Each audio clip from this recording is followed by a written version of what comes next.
Day 2 is part of the forming section of the creation week. God first creates an earth that's formless and void and dark. He creates light. He makes light to illuminate the dark world. Then he begins to form it, and then once it's formed, he begins to fill it. And the first act of forming, you could say, is the creation of light and the separation of light and darkness. But then he creates the firmament and inserts the firmament between the waters above and the waters below. And that forms an above and below.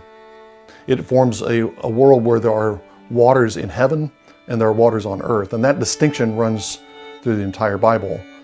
When people go into heaven, they see a sea of glass in front of God's throne. And those are the heavenly waters. Sometimes the heavenly waters come down. We have a distinction in Exodus between the land that Israel was going into and Egypt, where they came from. And the distinction is made in terms of waters above and waters below. The rain from heaven, God waters the land of Canaan that Israel is entering, rather than water coming up from the Nile, groundwater arising from below to water the land of Egypt. They're going to get water from heaven that's going to water their own land. So the first form that we have in the creation is this distinction between the waters above and the waters below. The Hebrew term for the firmament is rakia, which means something that's beaten out, beaten flat. It's used to describe a piece of metal, for example, that's beaten into a sheet. And at least that's the appearance that the firmament has. If we look up to the sky, we look at a dome. That's the firmament. And it looks like a piece of blue material, solid material that's been beaten flat. But when we actually look at the rest of the creation week, we see that the firmament is not just that barrier. The firmament has depth. It is a barrier, but it has depth. We know this from day 4 when God inserts into the firmament the sun, moon, and the stars. And the sun and moon and the stars become a symbol, visible from earth, a symbol within earth, within the system of earth that resembles the glories of heaven. That's one of the reasons why the firmament is called heaven after it's formed in day 2. It's an earthly image of heaven, and the sun, moon, and stars that are put in there are an image of God and His glory, with the stars being symbols of the sons of God, the angels that are surrounding Him. And so in the creation week, we have this built-in analogy, this built-in metaphor between the highest heaven, where God is enthroned, and the earthly heavens, which are the firmament. We could also say it's the barrier that lies between God's highest heaven, God's throne room, where God is enthroned, and the earthly realm beneath. That barrier shows up in a number of places in the Bible. When the elders, Aaron and Moses, feast on Mount Sinai, for example, they look up at the Lord, and they look up through a pavement that looks like sapphire, and up above the pavement they see the Lord. And the Lord is visible to them as they eat and drink in His presence. He doesn't stretch out His hand against them, and they have a meal in the presence of the Lord, but a meal with a barrier between them. Ezekiel sees a similar barrier when he sees the glory of the Lord appear by the river Kibar when he's in exile. He also sees this barrier between this firmament that is above the figure that he sees in the midst of the glory cloud. That barrier is not a permanent feature of creation. This, I think, is one of the reasons why there's no pronouncement that the second day is good. We think that after everything God does, He pronounces it good. Creates light, separates light and darkness, that's good. He separates the waters and the land and makes the plants grow from the land. He says that's good. He puts the stars, sun, and moon in the heavens, and He says that's good. That's true of every day except the second day. There's no pronouncement that it's good.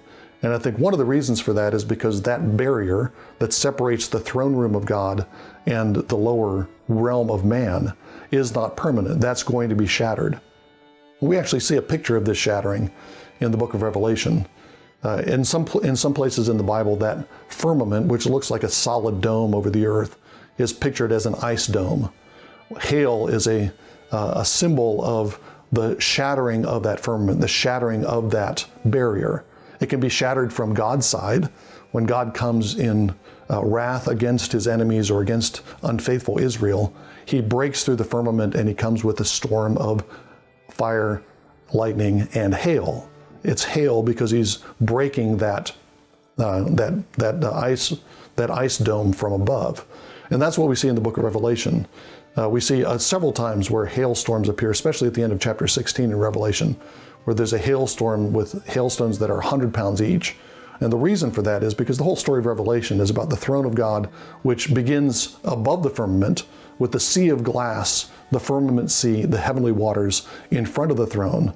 From that position, when John first sees the throne, to the position at the end of the book where God's throne has come through the firmament, shattered the ice dome, and come down to dwell on the earth. And that's the final condition of creation. When that barrier between God and man is gone, the veil is lifted, and the bride and the bridegroom live in fellowship and communion forever. The creation account is, among other things, a temple building account. God is building his cosmic temple. And we can find analogies between the construction of the tabernacle by Moses, the construction of the temple by Solomon, and the creation week. And one of the things that's happening in both cases is the formation of boundaries. God creates boundaries between the waters above and the waters below. He makes boundaries between the land and the sea, the land and the ocean on day 3. God is creating and forming a world. That's what Moses and Solomon do as well when they build their sanctuaries. They form a world, bound off the holy places from the profane places, bound off places that have different degrees of holiness. So we have this analogy built into the creation account between temple building and creation. And that informs our understanding of what the firmament is. I mentioned in the first episode of this series that the firmament is not just a shell, it's not just a flat shell, a dome above the earth, but it actually has depth. We not only know that from the creation week because the sun, moon, and stars are placed in the firmament, but we also know that from several places in the Psalms where the firmament, that heavens, that visible heavens, is compared to a tabernacle. Psalm 19 tells us that it's like a tabernacle. The Lord has made a tabernacle for the sun.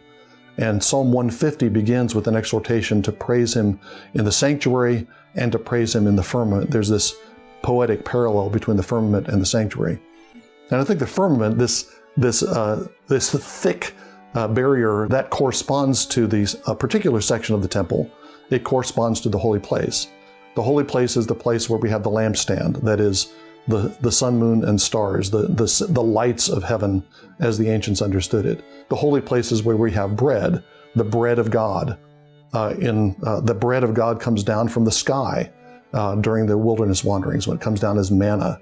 God feeds Israel with the bread of angels, we're told in the Psalms. That's another indication that the firmament is the holy place. And then the holy place also contains an altar of incense that is a kind of ladder from the holy place into the throne room of God. So in the Old Testament, the priests, when they were doing their ministry within the holy place, were doing it in a symbolic firmament. They had ascended as far as the firmament, but they had not ascended all the way to the throne room. They hadn't gone through the final barrier into the throne room. And this, of course, is what Jesus does for us, according to the book of Hebrews. He goes into the inner sanctuary. He goes directly into the throne room of God, taking his own blood, having offered himself as his own sacrifice, and he makes a way for us, not just into the holy place that the ancient priests entered, but he makes a way for us past the holy place so that we are seated with Christ in heavenly places. We share the throne of God. We receive the benefits and blessings and gifts of the inner sanctuary, not just the blessings of the firmament. We are elevated above the sea, above the firmament, with Christ in glory.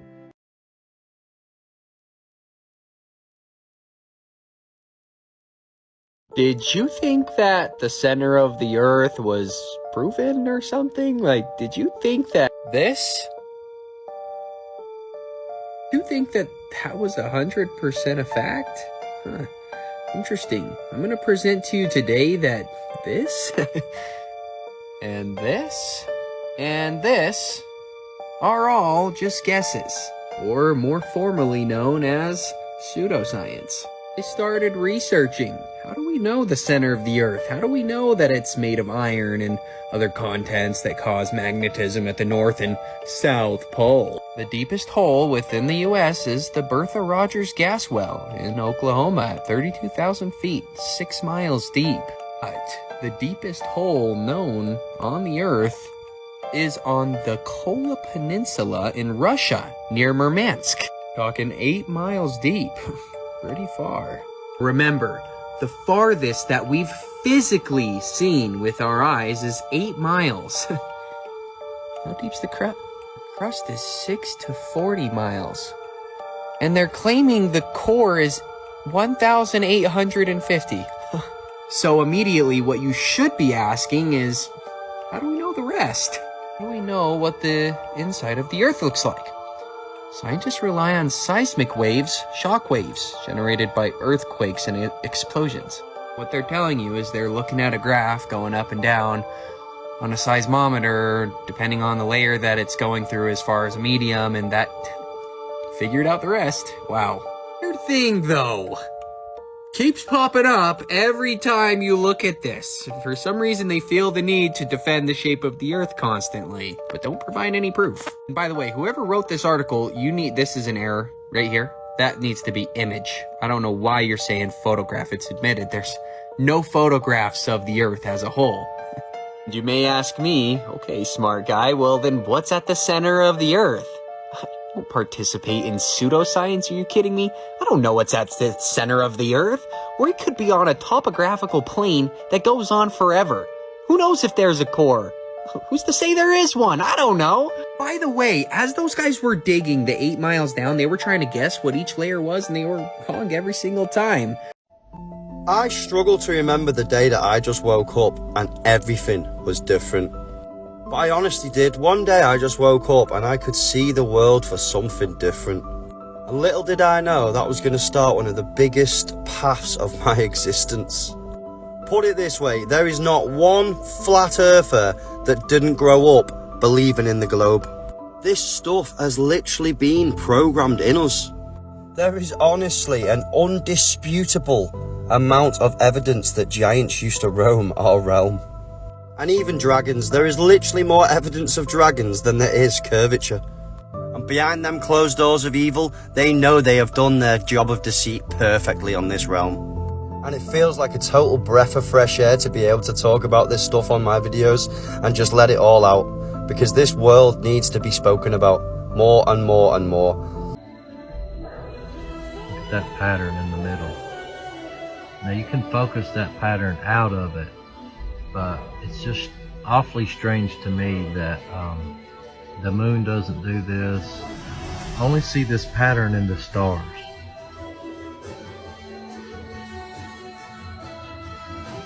Look, I'm gonna focus it out of it.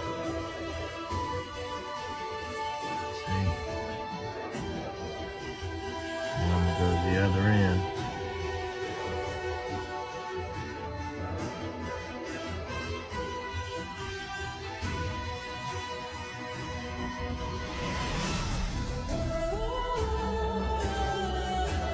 All I'm doing is adjusting the focus here. That's all I'm doing.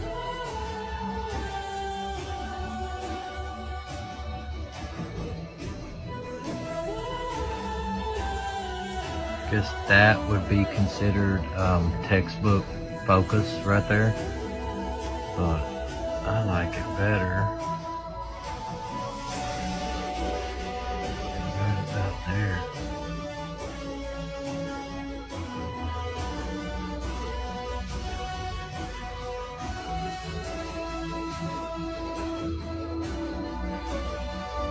Yep, right about there.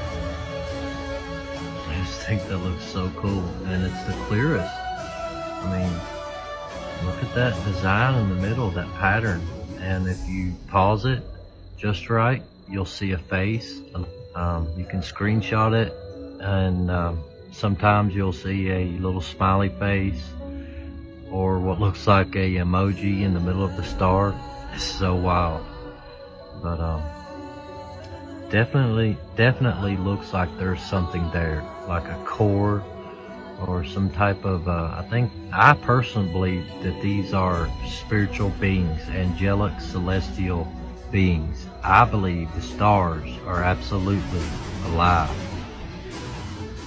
and nobody can tell me otherwise. The earth is flat. All right, man.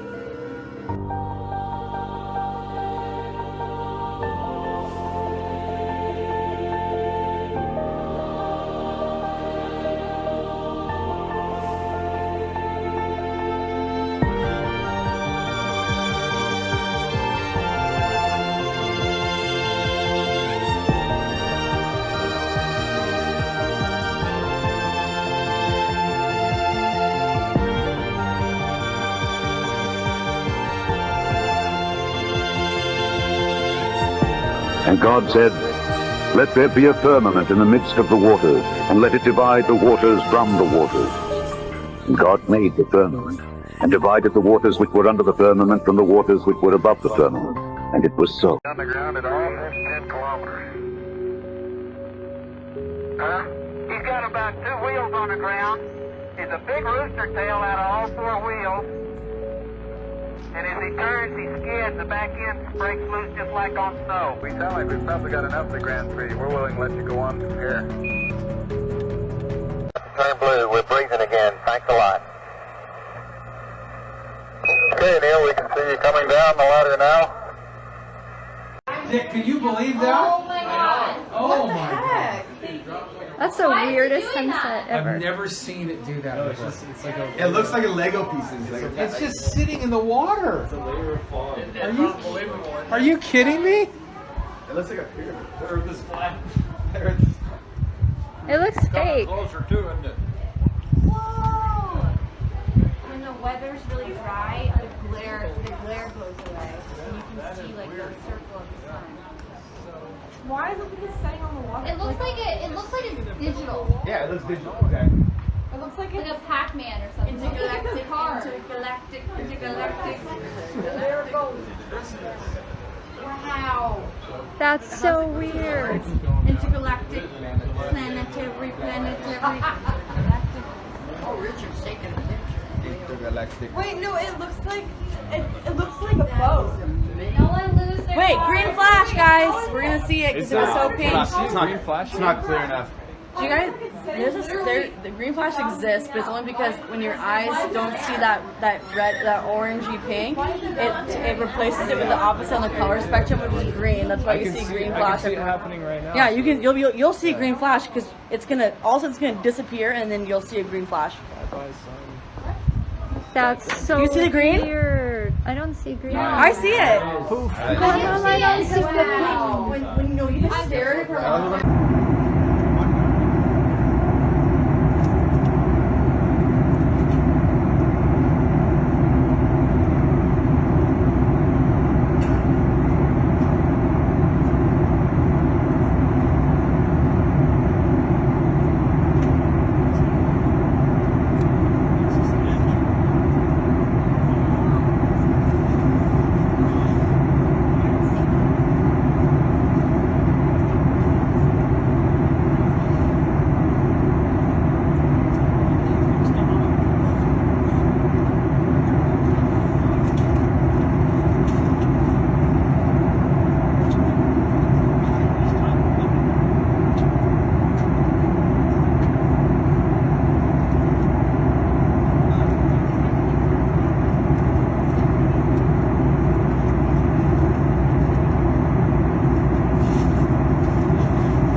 not in outer space. It's right here. Shouldn't the sun be 93 million miles away? And shouldn't we be doing elliptical orbits around this thing at 66,600 miles per hour?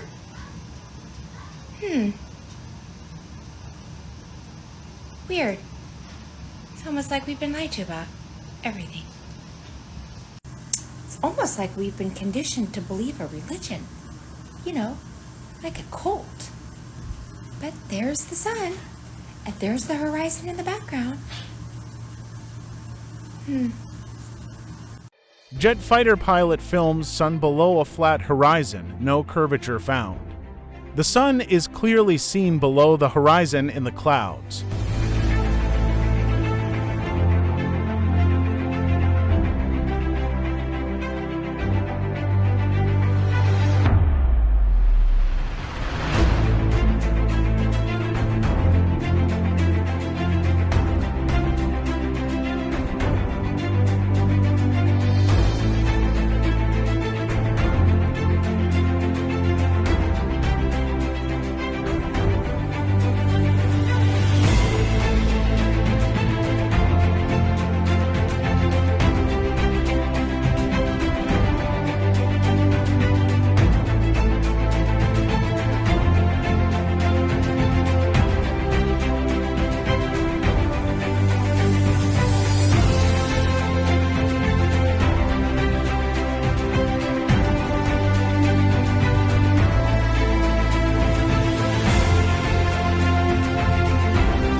The Flat Earth map dates back over 1,000 years. This map is credited to being created by a Persian astronomer. His name was Al-Biruni and he lived between 973 AD to 1048 AD. It's the official map of the United Nations and also the United States Geological Survey. It used to be present in many places before the creation of NASA and the Antarctic Treaty in 1959. Here you see it with Admiral Byrd.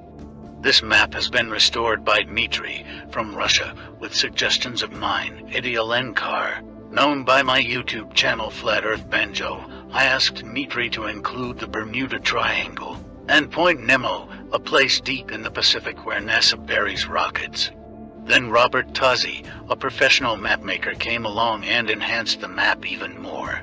There are many people now selling this map online, but if you could order it from my online store, I would greatly appreciate it. Visit my online store now and order one of the items. I humbly thank you.